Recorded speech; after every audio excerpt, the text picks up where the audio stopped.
Uncontainable, Dream Team SCP-AU by J. Wrights23 on AO3. Summary. Welcome to the SCP Foundation. Secure, contain, protect. We protect the common populations from what would destroy them, but we also protect ourselves, our secrets, our demons. When a doctor goes missing and an eerie new SCP appears, what could it mean for Dr. George Davidson? Chapter 1, Events Log 1, 534. Nick sighed, sitting down to his desk and his paperwork. The new SCP was strange, and this was strange for Site-143, which said a lot about the nature of the anomaly itself. Site-143, a humanoid containment and research facility, one of the smaller sites, but one of the most fun. The whole place had been built just last month, a provisionary in origin, which meant the site was built around a pre-existing anomaly. Site-143 was built around a sort of sentient pond, later shipped off to Site-19 liter by liter.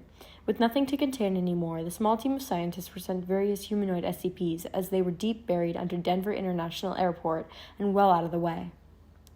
The new shipment, SCP-534, Ullicid class, red threat level.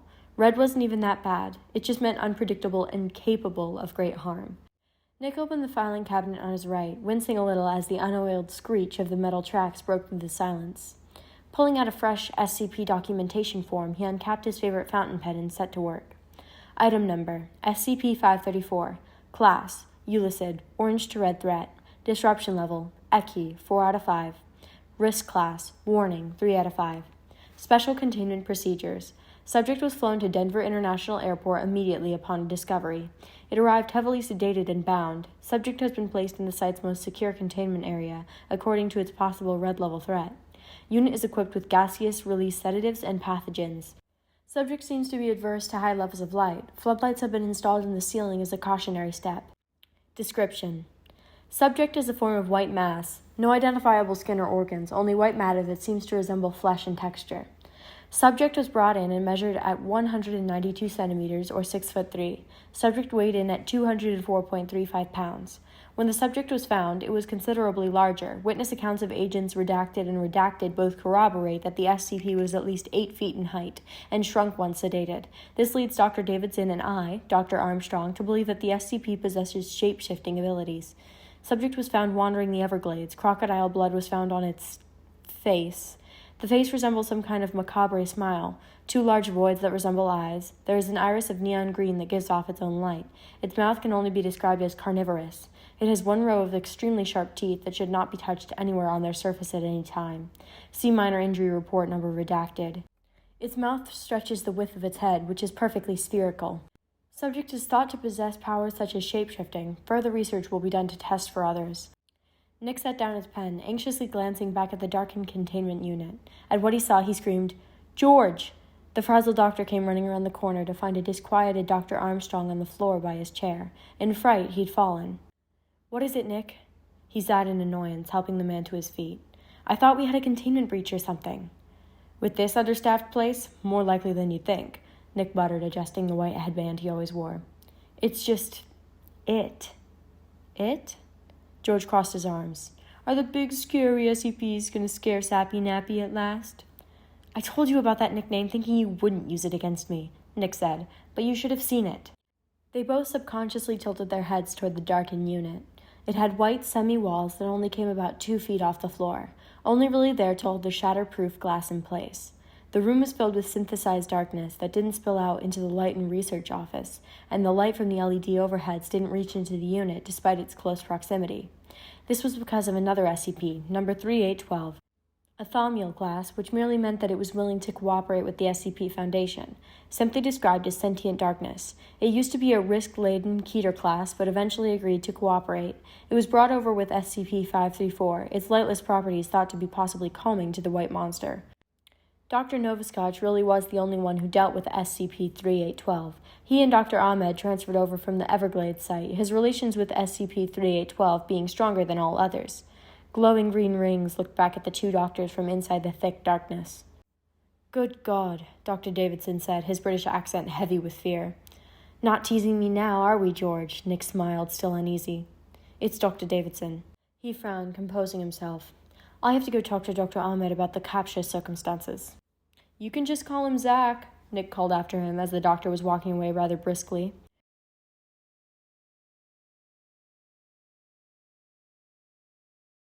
Everyone else does. Nick knew better than to look back into the unit. He knew better. He did anyway. The same green rings met his eyes. Nick felt his very soul jump out of his body. Tearing his sight away, he returned to the matter at hand. He wrote, Addendum. The subject appears to possess some sort of hypnosis or intimidation power. Further testing required. The report would have to be filed under rudimentary until all their tests were done. Then it would be shipped off to another, larger containment facility for surveillance and containment. It's an Ecce class. No one can afford to let that thing out of their sight. Something about those green eyes made Nick want to know what's going on behind them. Dr. Davidson, Nick called, slowly rising from his desk, eyes locked onto the glowing ones. What is it now? George said, two other doctors trailing behind him. The first was a pale guy in a lab coat with mid-range brown hair, just long enough to drape over his forehead. The other was a little shorter. He had deep sandy skin and fluffy black hair. Hey, the taller one smiled warmly, walking over to shake Nick's hand. Dr. Novascotch, call me Daryl. Nick grinned. Dr. Armstrong, call me Nick. And this is Zach, Dr. Ahmed. Daryl dragged the shorter doctor over, who grumbled at Daryl but smiled at Nick. All right, I want to start testing with SCP-534, Nick said eagerly, already pulling out his notepad and experiment logs. Right now? Zach frowned. We just got our stuff settled in the barracks. Now, Nick said. I don't know why, but this one feels different. Now that's never good words to hear.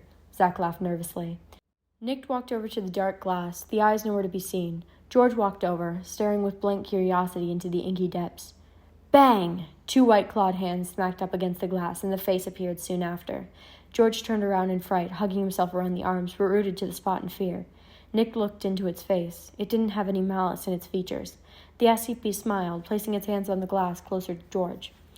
SCP-534 is here. I think it wants to play with you. Nick laughed. Nick, I think it wants to kill me. The SCP stalked back into the darkness, disappearing from sight. I'm gonna go in, Nick whispered excitedly. Are you kidding me? George hissed, finally moving from his stance. You're gonna get killed. You could come with me, Nick offered. No way, I'm not touching that thing with a 10-foot pole, George exclaimed. Armstrong, I swear, if you go in there.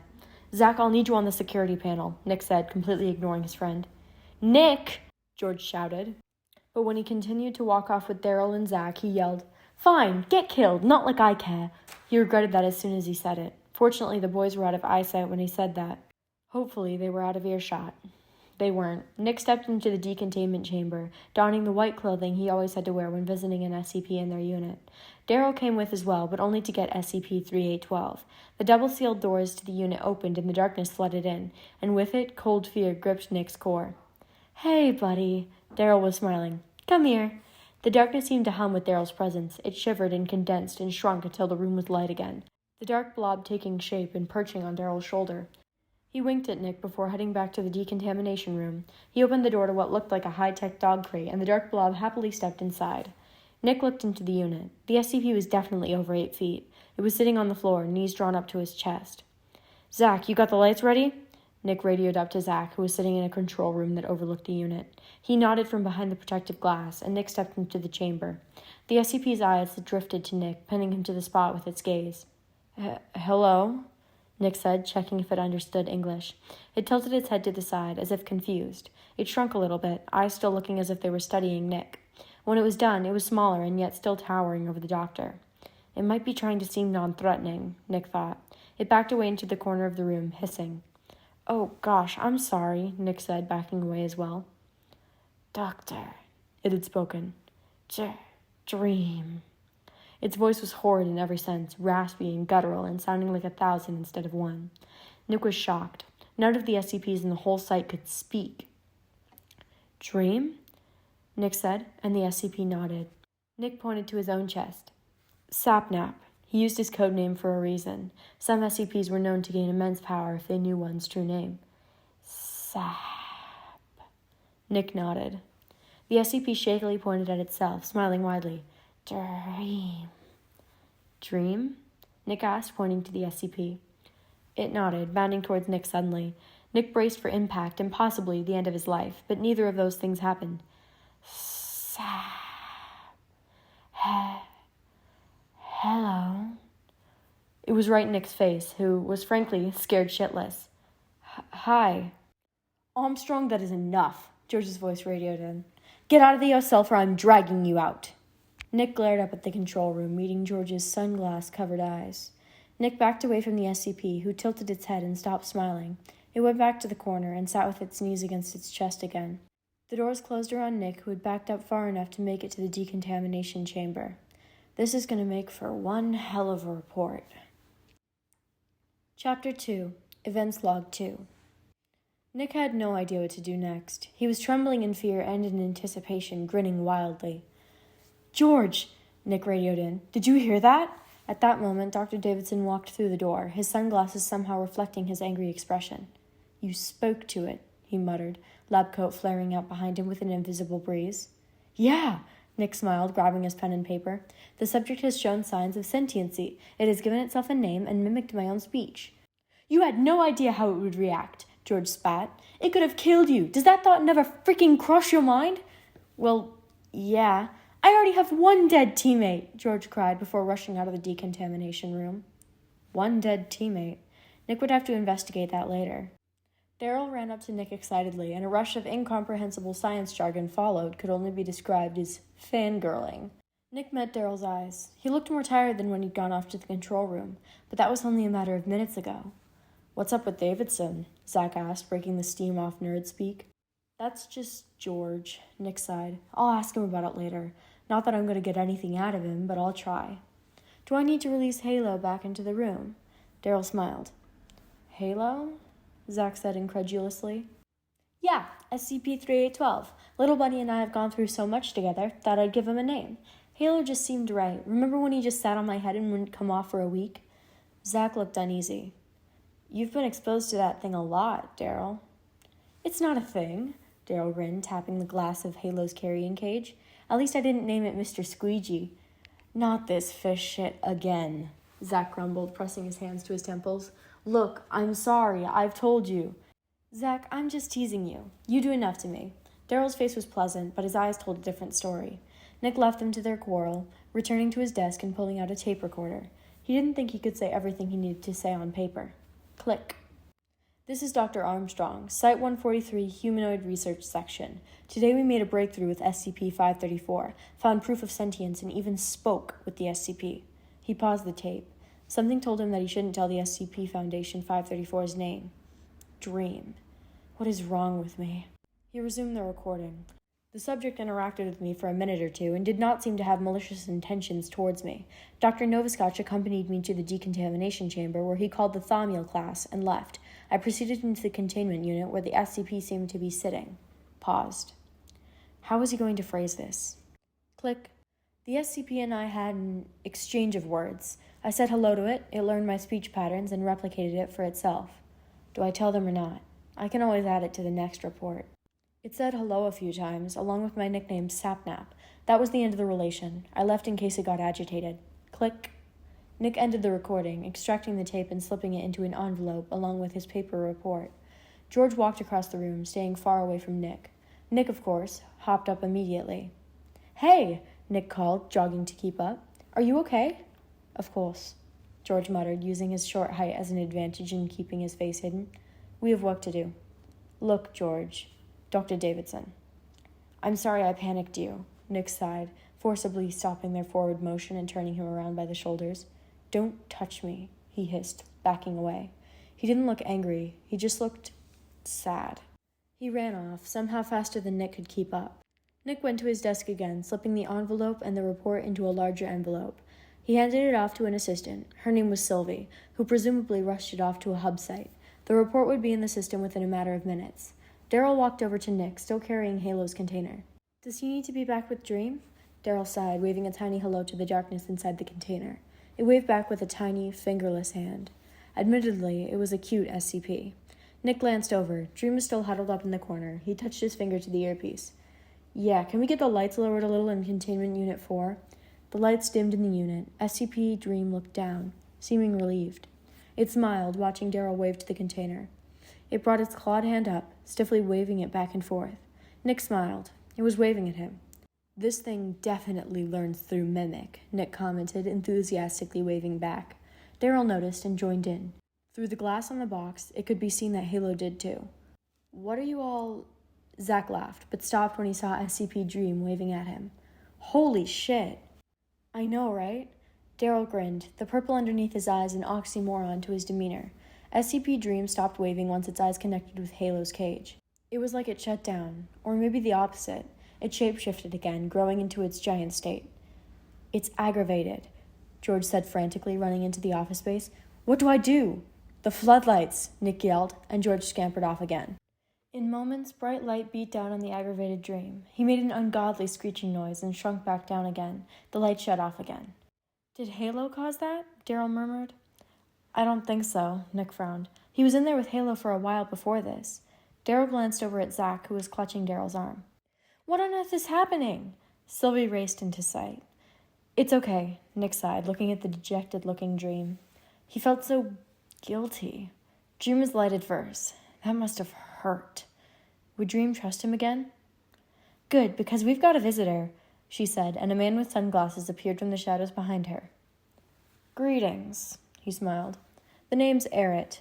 The SCP Foundation got your report and dispatched me from the area codenamed Lemanberg to assist you. Nick grinned nervously. He wasn't sure if he trusted this man yet. Even George took off his sunglasses sometimes. Zach brushed past Errett, accidentally knocking his sunglasses off. Gosh, I'm sorry, he said, but stopped dead in his tracks when he saw Errett's bare eyes. They were glowing white. Are you an SCP? Zach stuttered. It's the eyes, isn't it? He sighed, sliding the glasses back on his face. No, I'm not. Exposure, you know. Zach nodded, shooting a look at Daryl. Daryl wasn't paying attention, still making little faces at the SCP in the container. Zach's eyes took on a look of pain, something between jealousy and concern that made one's heart ache from just looking for too long. I'd like to run some diagnostics on SCP-534, Errett sighed. I believe just Dr. Davidson would suffice to help me. George nodded. Hey, what's the latest on the site? On Lemanberg. Daryl smiled, looking up. 2 new humanoid SCPs. One we've labeled Homo sapia bombus, and the other can only be described as a plant boy, Errett said. They're quite interesting.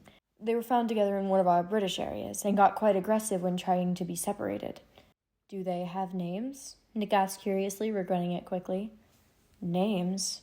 Errett raised an eyebrow. You mean besides their item numbers? Yes? Nick flushed. SCPs were nothing more than research studies, not friends, not pals, not anything to fraternize with. Names have a curious power.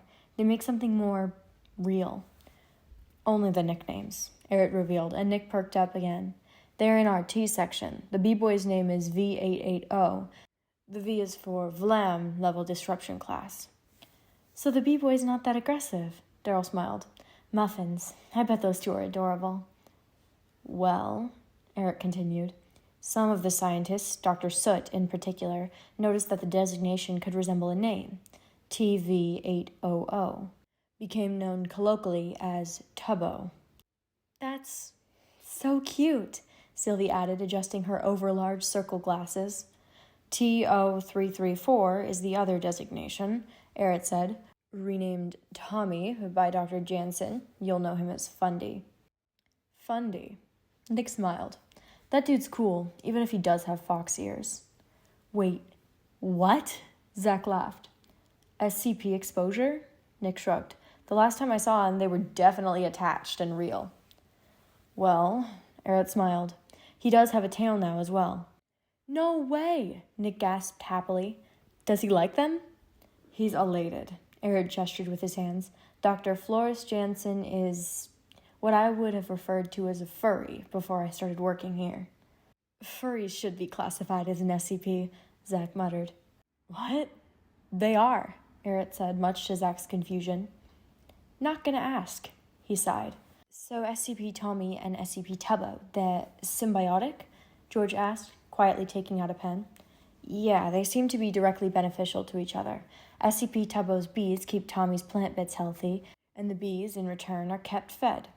So adorable, Daryl squeaked, shaking Zach by the shoulders. He turned a little red, but didn't say anything. I can video over to the Lemanberg site right now, Errett smiled, pulling out a transparent touchscreen device. With a few taps, a new face appeared on the screen. She had choppy, bleach-blonde hair and tired yet happy eyes. Nikki, Errett said.